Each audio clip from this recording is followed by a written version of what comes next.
Everyone, Ganpati विश्वविद्यालय के द्वारा हमने प्रवेश परीक्षा जो है पीएचडी का 2022 को देखा। 2023 को देखते हैं। 50 क्वेश्चन है ऑल सब्जेक्ट के लिए, इम्पॉर्टेंट है, इसमें ऑप्शन है। तो पहला क्वेश्चन देखते हैं। न्यूटन के गति के 3 बुनियादी नियम दिए हैं, यहाँ पर दिए हैं, इस प्रकार वर्गीकृत किया गया है। न्यूटन के जो नियम हैं, 3 बुनियादी नियम की है, तो मौलिक है, फंडामेंटल रिसर्च। नेक्स्ट देखते हैं। यह अध्ययन 30 लोगों 3 फोकस समूहों पर आधारित है। यह किस प्रकार का अध्ययन है? आपको यहाँ पर शुरू जो पहला क्वेश्चन था उसमें दिया है कि न्यूटन का जो 3 नियम है वह कौन सा रिसर्च पर आधारित है या वर्गीकरण किया गया, तो ये मौलिक अनुसंधान पर है, जिसको फंडामेंटल रिसर्च कहते हैं। दूसरा है कि 30 लोगों पर आधारित किया गया है, मतलब प्रकार का अध्ययन किया गया है, तो ये गुणात्मक अध्ययन है। इसको क्वांटिटेटिव सब्जेक्ट स्टडी कहते हैं। अब देखते हैं नेक्स्ट क्वेश्चन, तीसरा नंबर का। ठीक है, यहाँ पर 3 फोकस समूहों पर आधारित है, तो गुणात्मक है।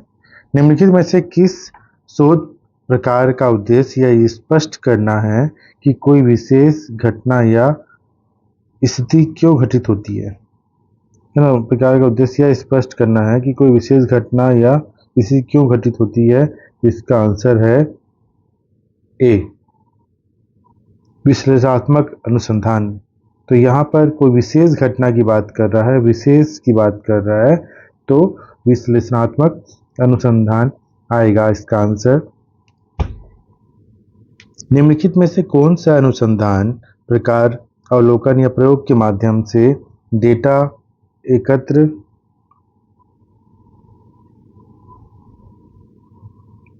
करने में उसका विश्लेषण करने में संबंधित है? तो कौन सा आएगा इसमें? ज़्यादातर आंसर बी आएगा इसमें, अनुभवजन्य आएगा।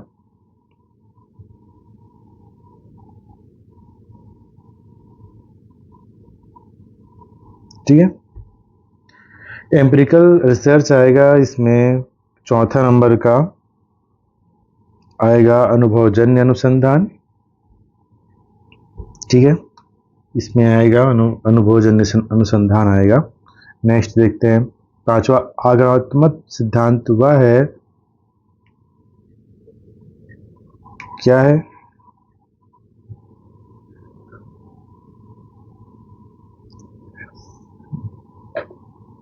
आगमनात्मक सिद्धांत वह है जो एक स्पष्ट रूप से परिभाषित परिकल्पना का परीक्षण करना शामिल करता है। तो यहाँ पर ऑप्शन ए में बता रहा है, मगर ऑप्शन इसका डी है। डी आंसर इसका है कि डेटा से सिद्धांत उभरने की अनुमति देता है। इसको हम लोग देख सकते हैं कि allow theory to emerge out of the data. इसका आंसर डी है, आगमनात्मक सिद्धांत वह है। ठीक है, इसका प्रायोगिक अनुसंधान में आवश्यक नहीं होने वाली प्रक्रिया है।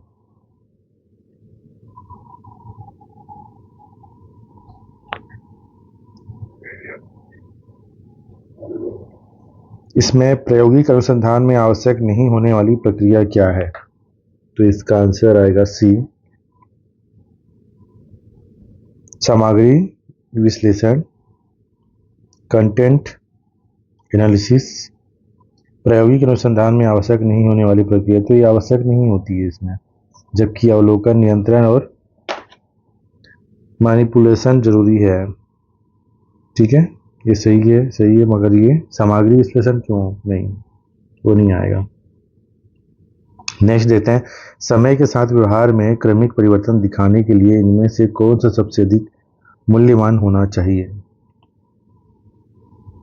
अनुदैर्ध्य अध्ययन, लॉन्गिट्यूडिनल स्टडी। समय के साथ व्यवहार में क्रमिक परिवर्तन दिखाने के लिए इनमें से कौन सा सबसे अधिक मूल्यवान होना चाहिए? ठीक है, अनुदैर्ध्य अध्ययन। 8वां नंबर देखते हैं, किसी भी अध्ययन के लिए आपको निम्नलिखित में से वैधता और विश्वसनीयता पर सवाल उठाना चाहिए। इसका आंसर है उपरोक्त सभी। प्रश्नावली, साक्षात्कार प्रक्रिया और सैंपलिंग, तो इसमें आएगा आपका ऑल ऑफ द वो। ठीक है, 8वां नंबर का।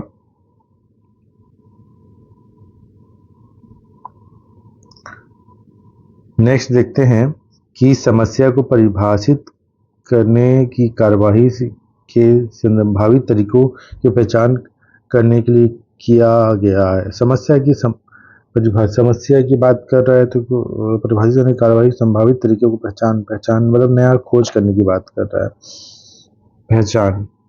तो इसका आंसर खोजपूर्ण आएगा, एक्सप्लोरेटरी रिसर्च आएगा, खोजपूर्ण अनुसंधान आएगा। Answer A. समस्या को प्रभावित करने वाले जो तरीके हैं उसके बारे में, तो आपको ये जो क्वेश्चन पेपर है 50 क्वेश्चन है इसमें, और ये आपको पीएचडी इंट्रेंस एग्जाम के लिए और कोर्स वर्क एग्जाम के लिए महत्वपूर्ण, क्योंकि रिसर्च मेथोडोलॉजी से संबंधित क्वेश्चन पूछ रहे हैं और आप इस ऑब्जेक्टिव सॉल्व को करके आप समझ सकते हैं कि किस तरह से प्रश्न पूछे जाते हैं। आप उसको थ्योरी पढ़ सकते हैं। तो बड़े प्रतिनिधि नमूने अक्सर, नेक्स्ट 10वां नंबर का बता रहा हूं मैं, ये 10वां नंबर क्वेश्चन है, large representative samples are often uses. इसका मैं डायरेक्ट आंसर ही बता रहा हूं आपको। इसका आंसर है बी आंसर, इसका आंसर बी है। निर्णयात्मक अनुसंधान बड़ी प्रतिनिधि नमूने अक्सर में उपयोग किए जाते हैं। निर्णयात्मक अनुसंधान है। कंक्लूजन रिसर्च बड़े प्रतिनिधि सैंपल अक्सर निर्णायक अनुसंधान के रूप में होते हैं। उस वैचारिक ढांचे का नाम क्या है जिसमें अनुसंधान किया जाता है? ठीक है, इसका आंसर है अनुसंधान डिजाइन या रिसर्च डिजाइन। अनुसंधान डिजाइन। उस वैचारिक ढांचे का नाम क्या है जिसमें अनुसंधान किया जाता है?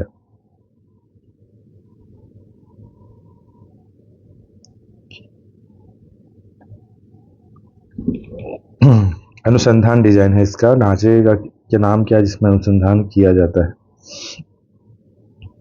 अनुसंधान डिजाइन। ठीक है, उस वैचारिक ढांचे का नाम क्या है जिसमें अनुसंधान किया जाता है? ओके।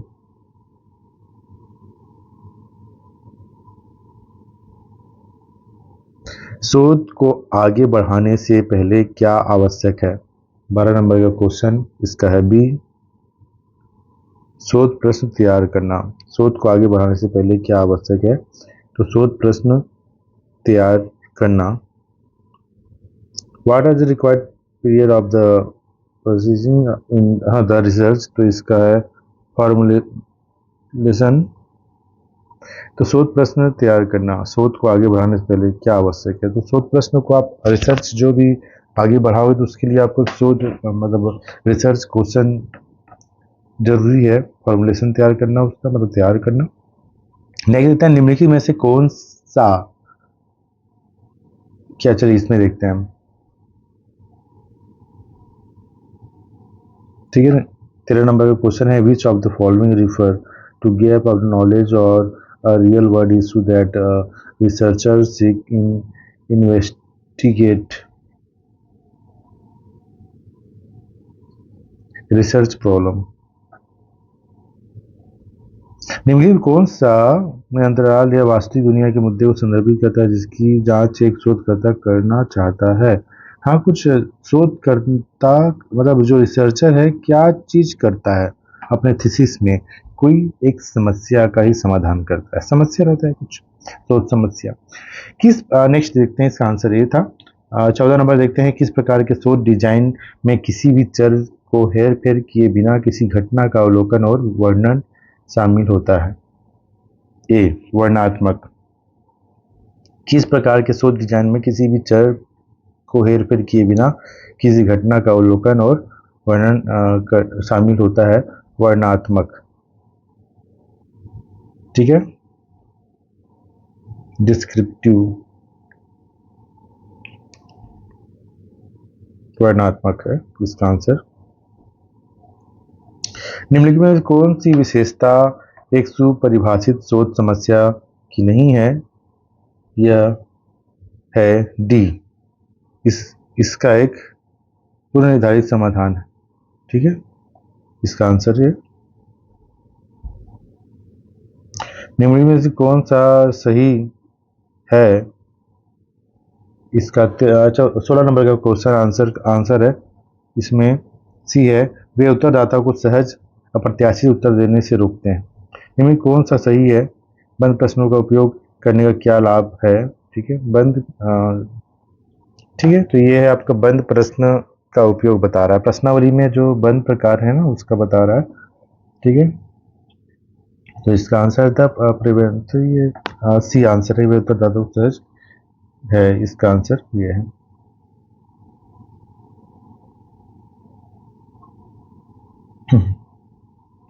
सत्रह नंबर का प्रश्न पूछते हैं। 17 नंबर का जो क्वेश्चन है, 17 है खतरा तो यहाँ पर 17 नंबर का है आंसर, मैं डायरेक्ट बता रहा हूँ, इनमें से कोई नहीं है, मतलब हाँ इसमें से कोई नहीं है, मतलब ये बोल रहा है कि डेटा के प्रचार को मापता है, उपयोग कोई सही नहीं है, ठीक है। The measure of the speed of the data, none of the above means mode median, ठीक, मापने वाला काम नहीं कर रहा, तो ये आपको सब आएगा नहीं आएगा। 18 नंबर का क्वेश्चन देखते हैं, निम्नलिखित में से वह कौन सा है जिसे अधिकांश लोग अंतराल या अनुपात पैमाने का उपयोग करके औसत मानते हैं? इसमें आंसर है माध्य। माध्य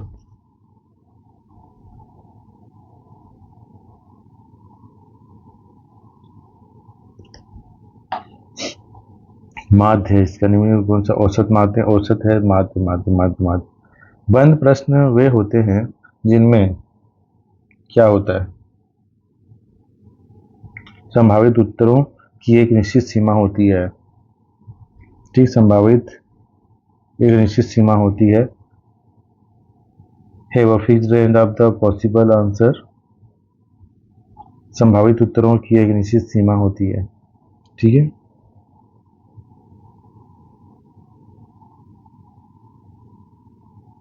नेक्स्ट वो देखते हैं, तो डेटा एकत्र करने के लिए टेलीफोन साक्षात्कार का उपयोग करने के लिए इनके सभी नुकसानों को पहचाना जाता है।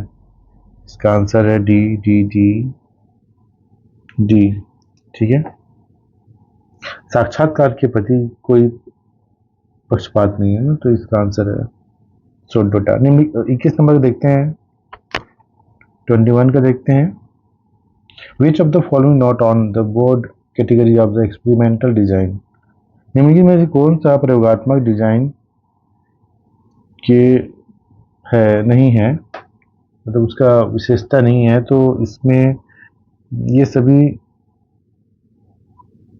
है, ठीक है। All the dame of category सभी आता है इसमें। हम लोग देखते हैं post experimental research, pre experimental research, true experimental, ठीक है, इसमें नेक्स्ट आएगा।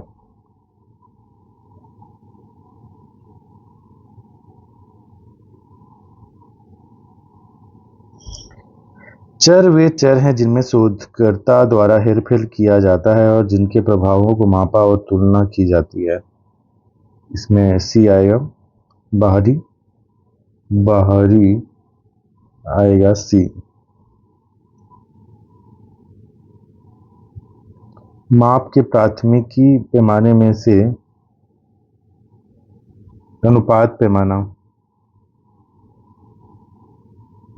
माप के प्राथमिक पैमाने में से अनुपात पैमाना, रेशियो स्केल, अनुपात पैमाने।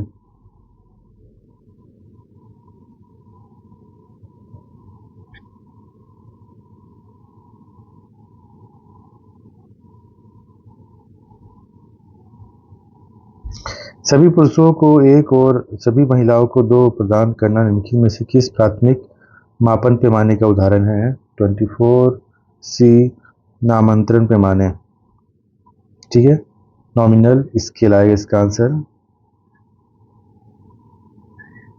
ठीक है। 25 का है डी आंसर, तब होता है जब नमूना परिणाम एक शून्य परिकल्पना को स्वीकार नहीं करते हैं जो वास्तव में गलत है, डी टाइप 2 त्रुटि, ठीक है। नेक्स्ट आता है 26 का, काई स्क्वायर परीक्षण का उपयोग निम्नलिखित में से किस विश्लेषण में किया जाता है? टेबुलेशन, क्रॉस टेबुलेशन, ठीक है, ये भी आंसर इसका सी है, ठीक है। तो यहाँ पर ये बता रहा है 26 का कि chi square test is often used for which of the following analysis, तो क्रॉस टेबुलेशन में किया जाता है। काई स्क्वायर परीक्षण का उपयोग अक्सर किस विश्लेषण में किया जाता है? तो काई स्क्वायर टेस्ट का प्रयोग हम लोग क्रॉस टेबुलेशन में करते हैं। नेक्स्ट क्वेश्चन है 27 का विच of the following in a stage of the data preparation process, तो इसका आंसर 27 का आंसर डी है, all of the above correct, सभी सही आंसर है। मतलब पहला तो कौन सा डाटा तैयार करने के लिए की प्रक्रिया में एक चरण है, प्रश्नावली संपादन, डेटा सफाई, तो ये 27 का ए बी सी, प्रश्नावली संपादन डेटा। अब आता है 28 का, नमूनाकरण तकनीकी जो मौका चयन प्रक्रियाओं का उपयोग करती हैं उनमें उन्हें कहा जाता है 28 का ए संभाव्य नमूनाकरण तकनीकें, संभाव्य नमूनाकरण तकनीकें,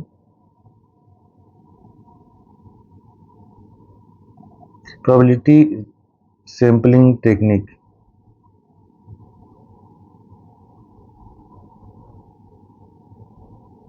ठीक है, इसका संभाव्य नमूनाकरण तकनीक आएगा। नेक्स्ट देखते हैं, प्रतिगमन विश्लेषण में किस चर की भविष्यवाणी की जा रही है, वह क्या आएगा?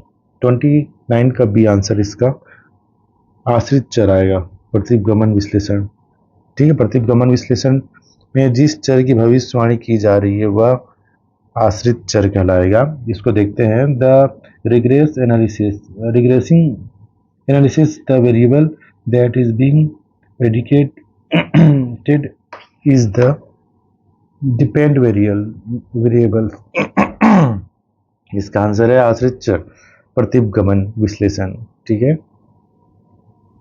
रिग्रेशन एनालिसिस, एक 30 क्वेश्चन देखते हैं, एक ही दिशा में गतिमान दो चरों के मानों के लिए सहसंबंध क्या है? 30 का है सी, कुल प्रतिभागियों के साथ आधी वस्तुओं का सहसंबंध। 31 का बी, हाँ रुकिएगा, 31 का बी था, द रेशन ऑफ द इसका इंक्रीज, ठीक है, ये वाला आंसर है बी।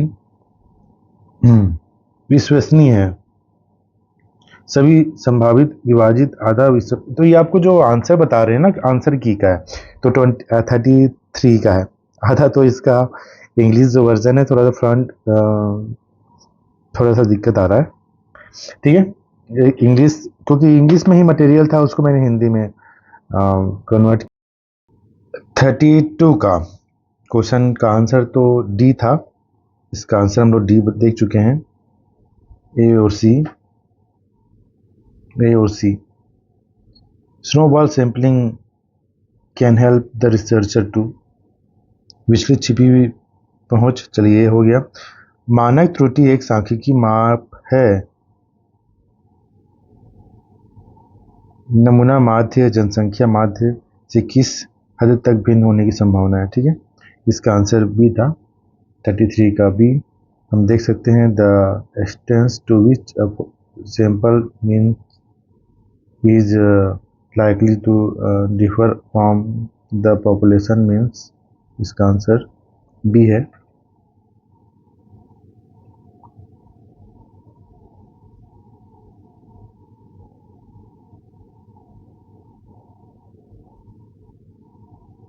नेक्स्ट देखते हैं 33 का क्वेश्चन का आंसर। मानक त्रुटि एक सांख्यिकी माप है। नमूना माध्य जनसंख्या माध्य से किस हद तक भिन्न होने की संभावना है? ये आंसर आएगा 33 का ही। The extent to which a sample means is likely to differ from the population means, इसका आंसर ये ठीक है।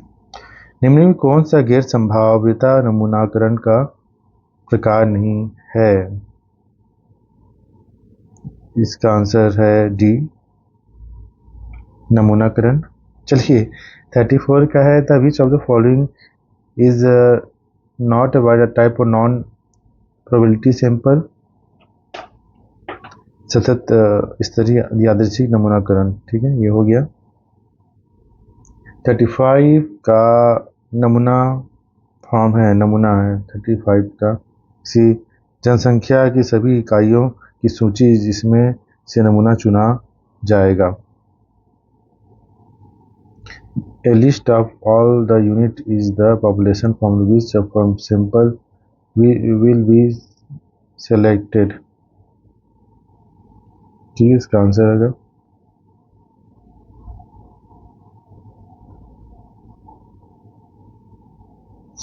नए देखते हैं एपीए संदर्भ शैली का सबसे नवीनतम संस्करण कौन सा है? सी, इसका आंसर है सी, इसका आंसर है। मतलब ये 7 एडिशन है।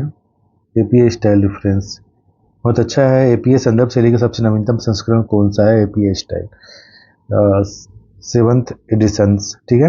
बौद्धिक संपदा अधिकार शब्द से शामिल है। 37 का डी है इसका आंसर। डिजाइन लोगों की उपकरण 37 का डिजाइन लोगो, तो ये है आपका आईपीआर। आईपीआर जिसको बोलते हैं बौद्धिक संपदा इंटेलेक्चुअल प्रॉपर्टी राइट, बौद्धिक संपदा अधिकार, डिजाइन लोगों की उपकरण, ठीक है। नेक्स्ट देखते हैं इसका 38 का आंसर डी है। मूल पाठ के बहुत करीब से अनुवाद करना भले ही आप से होते हैं साहित्य चोरी माना जाता है, क्योंकि है ना ये माध्यम से इंगित विफल रहते हैं। मूल में कौन शब्द सही है ना, ठीक है। भी है you have failed of the indicate by means of direct question marks which are the sense word of the reason, ठीक है। मूल पाठ के बहुत करीब से अनुवाद करना भले ही आप स्रोत को देते हैं साहित्यिक चोरी माना जाता है, क्योंकि ठीक है मूल पाठ के बहुत जो आपका पैराग्रिज्म है, मतलब हम देख सकते हैं साहित्य चोरी जो है उसका मूल पाठ के बहुत करीब से अनुवाद करना, भले ही आप स्रोत को देते हो। क्या है स्रोत को देते हो, क्या बता रहा है? Even you fever credit of source, ठीक है। हाँ, उसको स्रोत देते हो फिर भी साहित्य चोरी माना जाएगा, बोला ठीक है मूल पाठ। हाँ ये भी है, ओके। 39 का है। 39 आपको आंसर दिखा रहा है।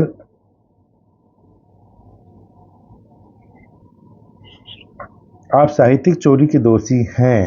अरे बाप रे, दोषी भी हो जाते हैं। यहाँ पर आंसर है किसी दूसरे के काम का उपयोग करना और उसे अपना बताकर गलत ढंग से प्रस्तुत करना। ओहो, कितना बुरा बात है। Use the work of the another and misprint misrepresent is your on. अपना बता के तो ये साहित्य चोरी है। साहित्य चोरी से संबंधित पहला मतलब ये 2 क्वेश्चन आ गए हैं यहाँ पर। ये 2022 में हम लोग सॉल्व करे थे तो नहीं था। अब 40 नंबर का क्वेश्चन देते हैं। फिर आ गया नया, मतलब तीसरा क्वेश्चन आ गया। इसमें है what is the self plagiarism. आत्म साहित्य चोरी क्या है? इसमें देखते हैं जब कोई व्यक्ति किसी पूर्व लिखित समरी को उठाकर उसे अपना काम बताकर प्रस्तुत करता है। ओहो, आत्म साहित्य चोरी। ऐसा लग रहा है कि ये फायर हो गया। Which the person believe the material that the तो ये है आपका हिंदी साफ समझिएगा। जब कोई व्यक्ति किसी पूर्व लिखित सामग्री को उठाकर उसे अपना करता है तो ये आत्म साहित्य चोरी कहलाता है। नेक्स्ट देखते हैं 34, निम्नलिखित में से कौन सा शोध गतिविधियों के लिए उपयोगी खोज इंजन नहीं है? ये है डेड स्पिन। डेड स्पिन उपयोगी नहीं है, ठीक है।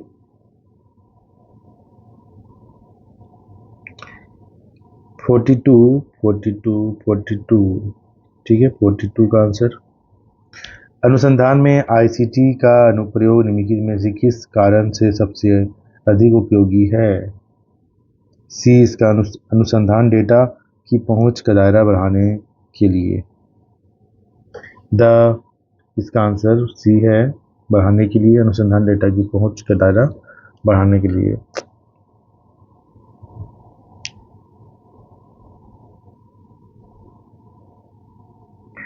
निम्नलिखित में से अनुसंधान के किस चरण में आईसीटी समर्थन को नियोजित करने की गुंजाइश अपेक्षाकृत अधिक है?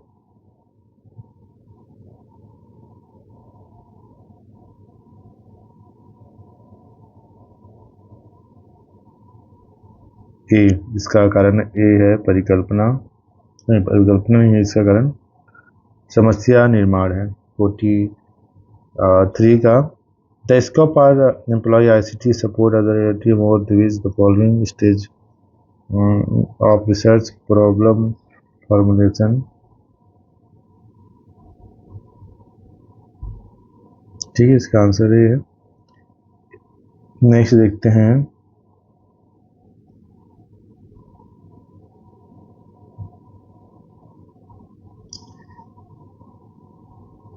इसमें आईसीटी पर 43 हो चुका था, 44 में आ रहा है, क्योंकि कंप्यूटर संबंधित क्वेश्चन तो आते हैं। 44 में आ रहा है एमएस पावर पॉइंट 365 में किसी प्रेजेंट, मतलब क्या बता रहा है यहाँ पर 44 का देखिएगा, ए आंसर इसका सही आएगा, डाले मतलब अरे नहीं, इंसर्ट है, इंसर्ट जो है एमएस पावर पॉइंट 365 में किसी प्रेजेंटेशन में क्या है पता नहीं। हाँ, देखते हैं विच of the following menu is the use of the insert clip art picture is the presentation is MS power point तो इंसर्ट करता है, ठीक है। ये तो क्लिप आर्ट पिक्चर जो है उसको इंसर्ट करना पड़ता है, ठीक है, इंसर्ट करना पड़ता है। इंसर्ट मतलब उसको वहाँ पर समाहित करना पड़ता है, लेना पड़ता है, ठीक है। 45 का है वह फाइल जिसमें तैयार शैलियाँ होती हैं जिनमें हम अपनी प्रस्तुति के लिए आसानी से उपयोग कर सकते हैं, या इसका आंसर बी है, टेम्पलेट, ठीक है। The file that consist of the readymade style, है ना, ठीक है, that we can easily use for our presentation is, तो ये टेम्पलेट होता है ऑटोमेटिक, मतलब जिसको रेडीमेड बोलते हैं, रेडीमेड स्टाइल है, ऑटोमेटिक वो आपको स्लाइड शो में दिखा देगा। टेम्पलेट है, जैसे हम लोग वीडियो एडिटिंग करते हैं तो बहुत सारे टेम्पलेट होते हैं, स्टार्टिंग में कोई चैनल को दिखा रहा है, तो यहाँ पर पावर पॉइंट में नई स्लाइड डालने के लिए शॉर्टकट की क्या है? पावर पॉइंट में नई स्लाइड डालने के लिए, तो नई स्लाइड डालना चाह रहे हैं तो उसका शॉर्टकट में आपको कंट्रोल एम रहता है। हाँ, देखिए यहाँ पर कंट्रोल एम, ये आपको न्यू स्लाइड पावर पॉइंट में कंट्रोल एम करना है, एम, ठीक है।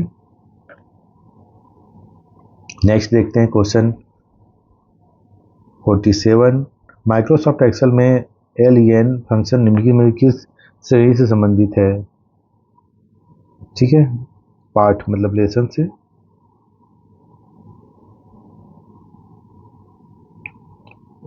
पाठ 47 का है टेक्स्ट। अच्छा, L function Microsoft Excel which following category text, ठीक है। नेक्स्ट क्वेश्चन देखते हैं,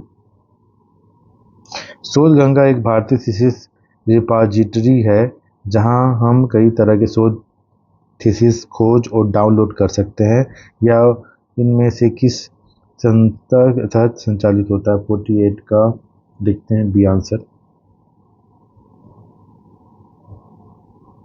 शोध गंगा एक इंडियन थीसिस ई पॉजिटिव होता है, इसका है इम्प्लीबेट। ये इंपॉर्टेंट क्वेश्चन है। Run by institute INFLIBNET INFLIBNET INFLIBNET इनफ्लीनेट net net net net net चालू करोगे तभी तो आप शोध गंगा देखोगे। ठीक है, ये अच्छा क्वेश्चन है कि शोध गंगा को कौन ऑपरेट करता है, ये पूछ रहा है। कुल मिला के कौन सी कंपनी है। 48 का हो गया था। 49 में आया निम्नलिखित में कौन सा संदर्भ टेबल। अब इंग्लिश है तो इंग्लिश ही देखते हैं। विच of the following in the group of the relate command in reference tab. इसका आंसर डी है, ऑल ऑफ द। वो ये है table of consent, foot notes और है बाइबलोग्राफी। ठीक है, रेफरेंस टैब है ये। हम लोग 2022 में इस सब शब्दावली को पढ़े और ये बहुत इंपॉर्टेंट है कि फुट नोट क्या होता है। फुट नोट एक प्रकार का पेज का अंतिम जो मतलब पेज, कोई पेज या दस्तावेज में जो अंतिम पॉइंट जो होते हैं, नीचे जो होते हैं अतिरिक्त जानकारी जो होते हैं, तो ये फुट नोट होते हैं। जैसे कि आप यहाँ पर सांप सरीसृप या सांप एक जहरीला प्रजाति है, मगर नीचे आप लिखिएगा कि सबसे जहरीली प्रजाति कौन सी है, सबसे जल में रहने वाली कौन सी, थल में रहने वाली कौन सी। तो इस तरह से आप उसको डिटेल करेंगे पॉइंट करके, वो ये 1 2 होता है तो फुट नोट होता है। तो इस तरह अच्छा क्वेश्चन है, मतलब फुट नोट वाला मैं मान रहा हूँ। चलिए, what does justify opinion to do Microsoft Word. इसका आंसर सी है। इसका answer it aligns the text of both left and right margin. ठीक है, यह पार्ट को बाएं और दाएं मार्जिन दोनों का है। इस तरह से 50 क्वेश्चन हो गए हैं। नेक्स्ट क्वेश्चन में हम फिर से मिलते हैं, तब तक धन्यवाद।